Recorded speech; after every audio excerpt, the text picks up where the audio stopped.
Saviez-vous que plus de 6000 Canadiens sont partis vivre à l'étranger l'année dernière, mais que beaucoup l'ont finalement regretté? C'est choquant, non?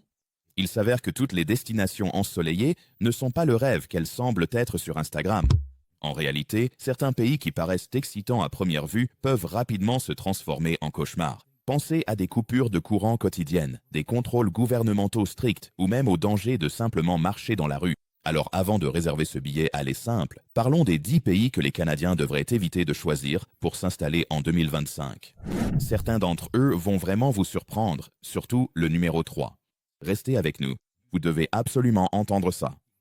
Pour commencer ce classement, à la 10e place, on retrouve l'Inde, un pays aussi complexe que fascinant. À première vue, elle a tout pour plaire. Temples anciens, villes animées, pôles technologiques, cuisine savoureuse et une culture qui remonte à des milliers d'années. Mais pour beaucoup de Canadiens, cette fascination initiale peut rapidement se transformer en frustration. Commençons par les infrastructures. Bien que des grandes villes comme Delhi, Mumbai et Bangalore se modernisent rapidement, elles doivent encore faire face à des embouteillages monstres, à la pollution de l'air et à la surpopulation.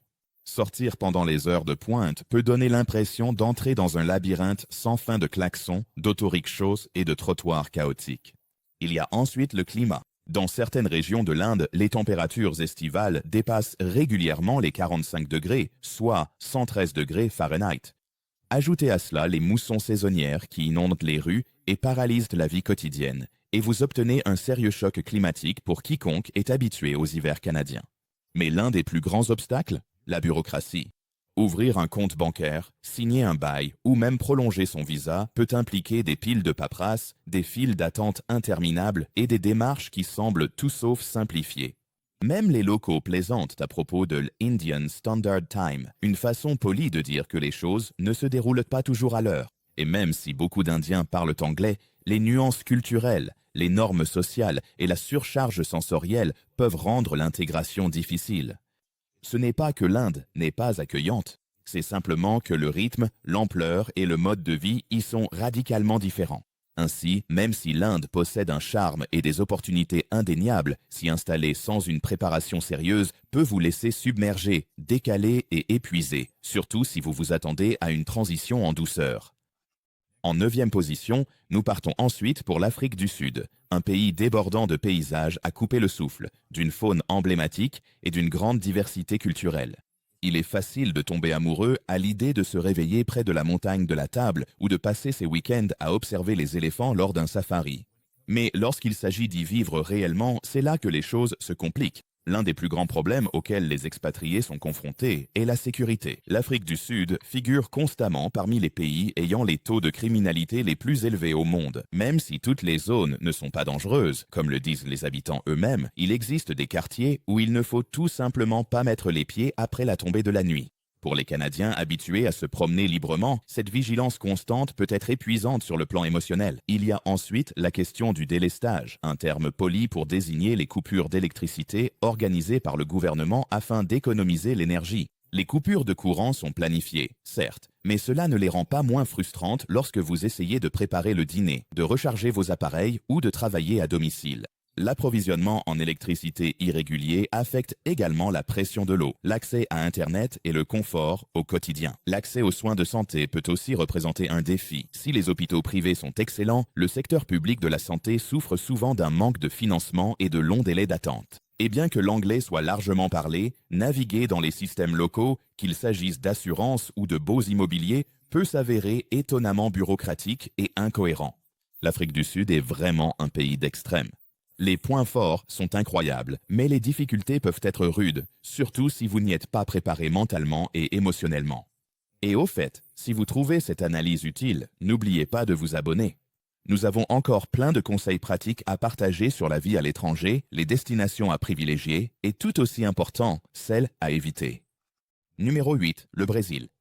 En 8e position, on retrouve le Brésil, un pays célèbre pour ses défilés de carnaval, ses rythmes de samba et ses côtes interminables. À première vue, cela ressemble à l'évasion ultime, une culture vibrante, des habitants chaleureux et ses plages dorées qui s'étendent à perte de vue. Mais dès que l'on sort des sentiers touristiques pour s'installer dans la vie quotidienne, le tableau change. Parlons de la sécurité urbaine. Les grandes villes comme Rio de Janeiro et São Paulo sont indéniablement magnifiques, mais elles sont aussi confrontées à de sérieux problèmes de criminalité. Les vols à la tire, les braquages à main armée et même les enlèvements dans certaines zones ne sont pas rares.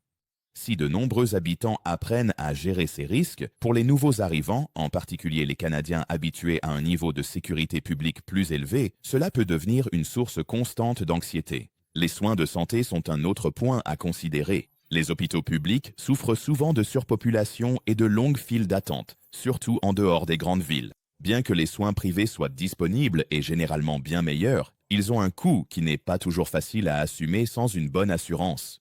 Et puis, il y a la barrière de la langue. Le portugais est la langue officielle, et contrairement à de nombreux pays européens accueillants pour les touristes, l'anglais n'est pas largement parlé, même dans les grandes villes. Cela peut rendre des tâches quotidiennes comme l'installation des services publics, la lecture des contrats de location ou même les courses au supermarché particulièrement difficiles. Ajoutez à cela des problèmes comme la lourdeur administrative, une inflation imprévisible et les inégalités économiques, et vous obtenez un pays qui, bien que plein de vie, ne garantit pas forcément une arrivée en douceur pour un Canadien espérant une transition stable et facile. Le Brésil a une âme et une énergie incomparables, mais pour les expatriés, cela peut ressembler à essayer de danser la samba avec deux pieds gauches si l'on n'est pas pleinement préparé. En 7e position, on retrouve l'Arabie Saoudite, un pays en pleine transformation rapide, mais encore profondément ancré dans des traditions très conservatrices. Avec d'immenses projets de développement et une volonté de modernisation portée par son plan Vision 2030, l'Arabie Saoudite tente de se réinventer en tant que pôle mondial. Mais pour de nombreux Canadiens, y vivre peut toujours représenter un véritable choc culturel. Commençons par les libertés individuelles. Le pays fonctionne selon une interprétation stricte de la loi islamique. Cela implique des restrictions sur la liberté d'expression, de presse, de religion et sur le comportement en public. Ce qui pourrait être considéré comme normal au Canada, comme parler ouvertement de politique, se tenir la main en public ou assister à certains événements, peut entraîner des conséquences juridiques en Arabie Saoudite. Les restrictions liées au genre restent un facteur majeur, en particulier pour les femmes. Bien que des réformes récentes aient permis aux femmes de conduire et de voyager sans tuteur masculin, la vie quotidienne reste très ségrégée dans de nombreux domaines. Les femmes se heurtent souvent à des obstacles en matière d'emploi, de participation publique et de liberté sociale. En ce qui concerne le divertissement et le mode de vie, la situation s'améliore. Les cinémas ont rouvert, des concerts sont organisés et les espaces publics deviennent plus inclusifs. Mais on est encore loin du mode de vie décontracté, diversifié et expressif auquel de nombreux Canadiens sont habitués. L'alcool est interdit, les codes vestimentaires sont strictement appliqués et les normes culturelles sont rigoureusement encadrées. Et même si les résidences pour expatriés offrent des environnements plus détendus, elles donnent souvent l'impression d'être isolées et déconnectées de la société locale, créant une sorte de bulle étrange qui manque d'authenticité. L'Arabie Saoudite est fascinante et complexe, avec des déserts incroyables, des villes futuristes comme Neom en plein essor et des salaires généreux pour les expatriés. Mais à moins d'y déménager pour une opportunité très précise et d'être prêt à s'adapter complètement à ces règles, on peut vite avoir l'impression d'être confiné plutôt que de vivre une aventure. En 6e position, on trouve la Russie, un pays riche en histoire, en architecture et en profondeur culturelle, mais qui est devenu de plus en plus complexe et risqué pour les étrangers, en particulier les Canadiens, qui souhaitent y vivre. La préoccupation la plus évidente concerne le climat géopolitique, avec des relations tendues entre la Russie et une grande partie du monde occidental, y compris le Canada. L'environnement pour les expatriés est devenu plus tendu. Les politiques de visa se sont durcies et la surveillance des ressortissants étrangers s'est accrue. Cela suffit à rendre cette destination difficile à envisager, même si l'attrait de la grandeur de Moscou ou de l'élégance de Saint-Pétersbourg est fort. La censure et la surveillance sont également des problèmes bien réels. Le gouvernement russe a renforcé son contrôle sur les médias, les plateformes sociales et le discours public. Exprimer des opinions qui diffèrent du discours officiel peut s'avérer dangereux, même pour les étrangers. Les Canadiens habitués à la liberté d'expression peuvent trouver ces restrictions déstabilisantes, voire intimidantes. Vient ensuite la bureaucratie. La Russie est tristement célèbre pour ses systèmes administratifs complexes. Qu'il s'agisse d'obtenir un visa de longue durée, de gérer des opérations bancaires ou de louer un logement, tout implique une paperasserie excessive, des délais d'attente interminables et des démarches déroutantes. Sans une parfaite maîtrise du russe et beaucoup de patience, il est facile de se retrouver piégé dans un véritable labyrinthe administratif. Même la vie quotidienne présente des défis. Bien que le coût de la vie soit plus bas dans de nombreuses villes par rapport au Canada, l'instabilité de la monnaie et les sanctions rendent plus difficile le transfert d'argent, la recherche de certains produits importés ou l'utilisation de services internationaux. De plus, la barrière de la langue est importante. L'anglais n'est pas couramment parlé en dehors des principales zones touristiques. La Russie reste un pays de contrastes saisissants et d'expériences uniques, mais en 2025, elle n'offre pas la stabilité ni l'ouverture que la plupart des Canadiens recherchent lorsqu'ils s'installent à l'étranger. Pour l'instant, c'est une destination qu'il vaut mieux admirer de loin que de vivre en personne. À mi-chemin de la liste, en 5e position, on trouve la Chine. Avec son économie florissante, sa culture millénaire et ses villes futuristes comme Shanghai et Shenzhen, la Chine peut sembler être un endroit passionnant où vivre, et à bien des égards, c'est le cas. Mais derrière la ligne d'horizon et les trains à grande vitesse se cachent des défis qui surprennent souvent les Canadiens. Commençons par la liberté sur Internet, ou plutôt son absence. De nombreuses plateformes populaires comme Google, YouTube, Facebook et Instagram sont bloquées. Bien que les VPN permettent de contourner ces restrictions, ils sont techniquement illégaux et de plus en plus surveillés. Cet accès limité peut rendre la communication et le travail à distance particulièrement compliqués pour les Canadiens habitués à un web ouvert. Il y a aussi la culture de la surveillance. La Chine est réputée pour posséder l'un des systèmes de surveillance publique les plus avancés au monde. La reconnaissance faciale est utilisée partout, des stations de métro aux centres commerciaux.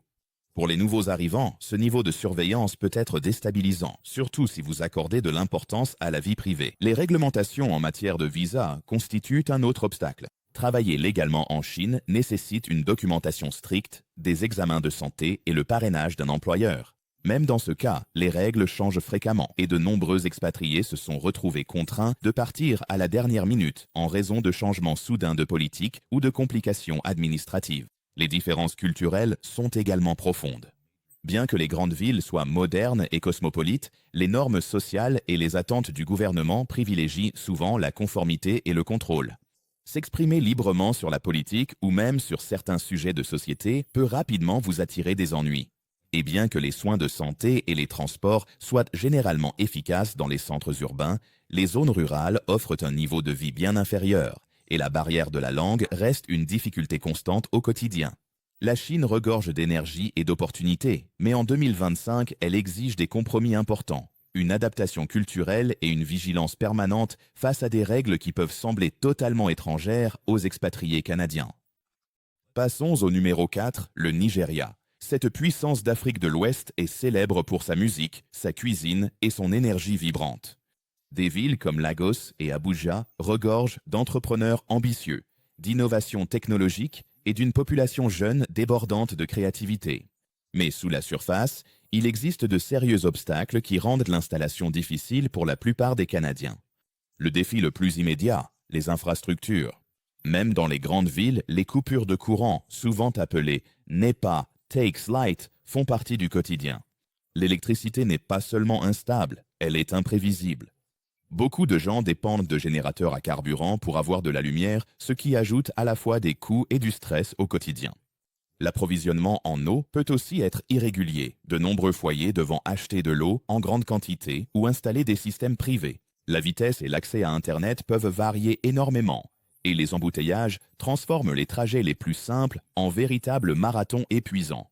La sécurité est une autre préoccupation majeure. Bien que toutes les zones ne soient pas dangereuses, certaines régions du Nigeria connaissent des problèmes de sécurité persistants, allant du vol à la tire à des menaces plus graves, comme les enlèvements ou les troubles civils. Pour les nouveaux arrivants, en particulier ceux qui ne connaissent pas bien les dynamiques locales, il faut du temps, de la prudence et beaucoup de connaissances locales pour gérer ces risques. Il y a aussi l'aspect bureaucratique des choses. Obtenir des visas, des permis de travail ou même enregistrer une entreprise peut être un processus lent et déroutant. La corruption demeure un obstacle dans de nombreux aspects de la vie publique, ce qui peut être frustrant pour les Canadiens habitués à un système plus transparent. Malgré son dynamisme et son potentiel, le Nigeria exige un haut niveau de résilience, d'adaptabilité et de connaissance du terrain. Sans ces qualités, la réalité du quotidien peut rapidement éclipser l'enthousiasme d'une nouvelle expérience culturelle. Nous arrivons maintenant au numéro 3, le Venezuela. Autrefois l'un des pays les plus riches d'Amérique du Sud, le Venezuela a connu un effondrement spectaculaire au cours de la dernière décennie. Pour les Canadiens qui envisagent de s'installer en 2025, voici une destination où les risques dépassent clairement les avantages. Le problème le plus flagrant est l'hyperinflation. Les prix peuvent doubler en l'espace de quelques semaines, rendant les produits de première nécessité, des courses à la mobilité, imprévisiblement chers et souvent introuvables. La monnaie locale, le bolivar, a perdu tellement de valeur que de nombreux habitants comptent désormais sur le dollar américain pour effectuer leurs transactions.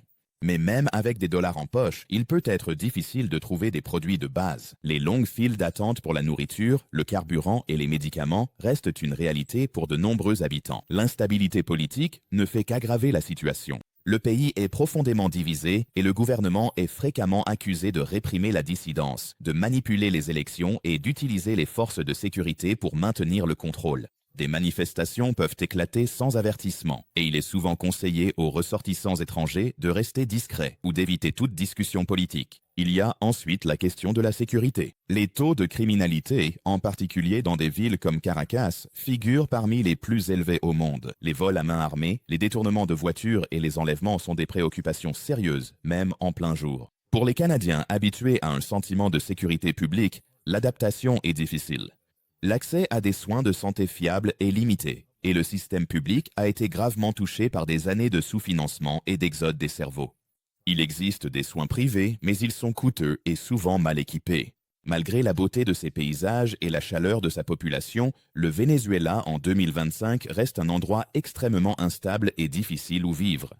Pour les expatriés, il ne s'agit pas tant de s'adapter à une nouvelle culture que de gérer la survie au quotidien. Avant-dernier sur notre liste, la Corée du Nord. Celle-ci n'a probablement pas besoin d'être présentée. Pour la plupart des Canadiens, même l'idée de déménager en Corée du Nord semble impensable, et ce, pour de bonnes raisons. Il ne s'agit pas seulement d'une culture ou d'un mode de vie différent. Il s'agit d'entrer dans l'un des régimes les plus secrets, contrôlés et isolés au monde. Le pays fonctionne sous un contrôle gouvernemental absolu. Chaque aspect de la vie, de l'endroit où vous vivez à ce que vous dites, regardez ou même pensez, est strictement réglementé par l'État.